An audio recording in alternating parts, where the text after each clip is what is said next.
Hello students, today I continue the chapter number 3, Money and Credit of your book Economics. Today I am going to explain the answers of small questions where the answers are very small. First question, why are transactions made in money? A person holding money can easily exchange it for any commodity or service that he or she might want. Next question, how is money beneficial in transactions? Money is beneficial in every transactions because it eliminates the need for double coincidence of funds. Money here acts as a medium of exchange. Next question, what is double coincidence of funds? Double coincidence funds is also known as barter system, where goods are directly exchanged for goods and there is no use of money. Next question, how does the use of money make it easier to exchange things? Give an example. A person holding money can easily exchange it for any commodity or service that he or she might want. For example, I want to purchase a pair of shoes. I will give the money for the shoes, I will get the shoes. Suppose I want to sell anything. After selling that item, I will get some money from the customer. Next question, why one cannot refuse a payment made in rupees in India? Of course, it is true that one cannot refuse a payment made in rupees in India because it is accepted as a medium of exchange. The Indian currency is issued by Reserve Bank and authorized granted by the Government of India. It is a legal tender, therefore it is acceptable by all persons in our country. Highlight the inherent problem in double coincidence of funds. Question. Answer is, the inherent problem in double coincidence of funds is that both parties have to agree to sell and buy each other commodities. Next question, what was used as money in early age in India? In earlier periods, Indians used grains and cattle as money. Next question, which metals were used for making coins in India in later stages? Gold, copper, silver coins were used in a larger quantity in later stages for making coins in India. What does modern form of money include? Modern form of money includes money, that is paper notes, notes that we generally know it, and second is coins. There are these two, but in practice to nowadays you can see the electronic forms are also accepted as money. Next question, why is modern currency accepted as a medium of exchange? It is answer, it is accepted as a medium of exchange because the currency is granted by the Government of India, and you of course you can see it is written on the upper part of the note that granted by central government or प्रत्याभूत by केंद्रीय सरकार, ऐसा लिखा रहता है. It is written like that.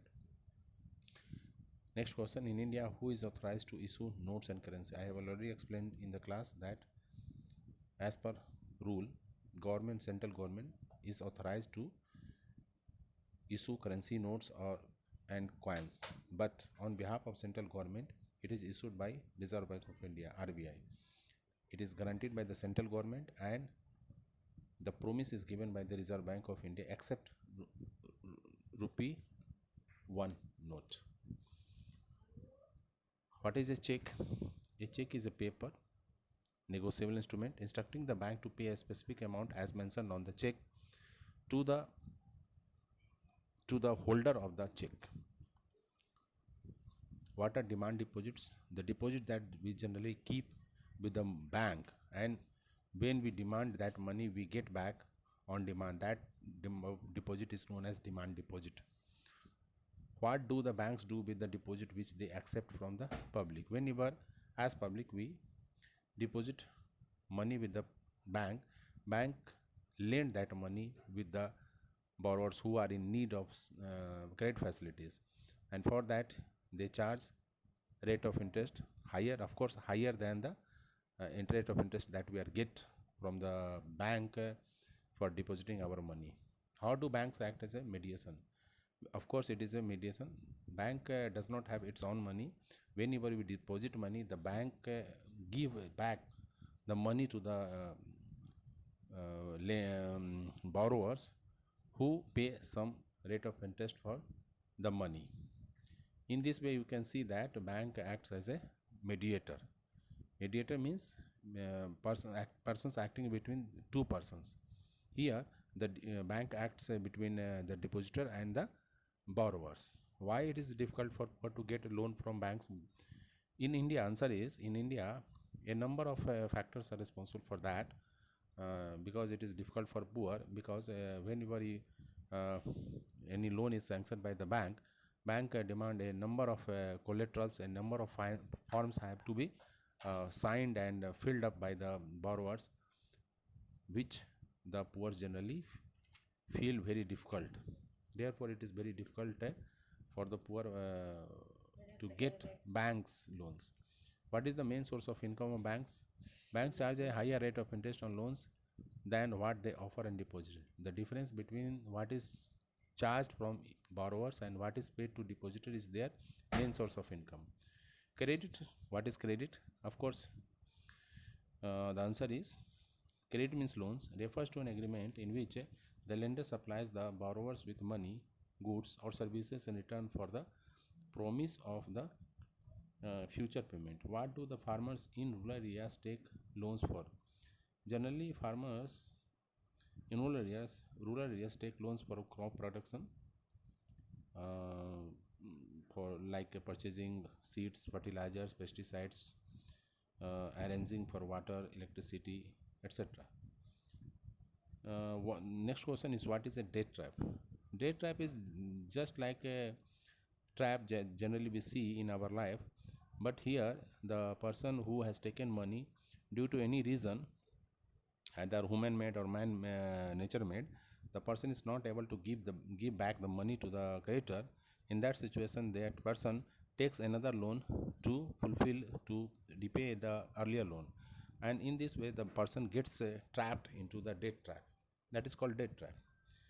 What is collateral? Collateral is an asset generally which is offered by the borrower at the time of taking loan from the banks.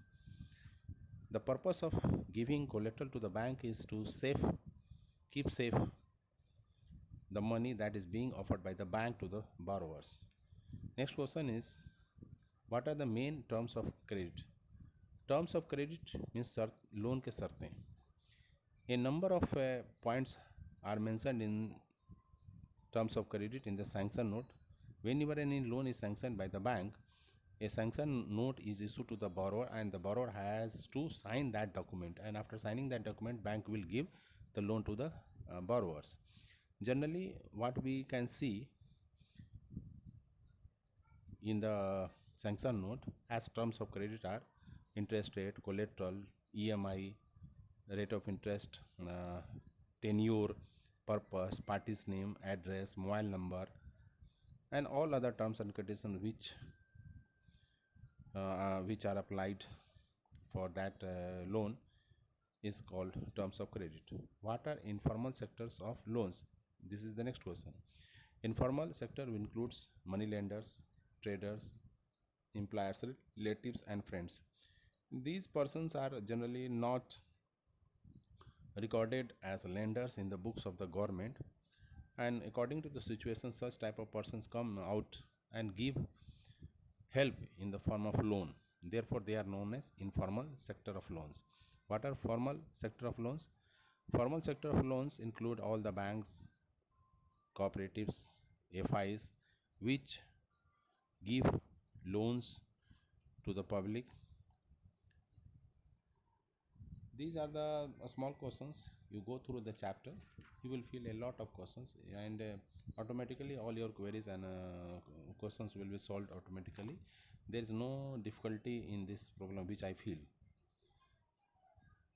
If you have any question relating to this chapter, I will try to give the clarification of that question along with the answers for that time. Thank you very much. Thank you.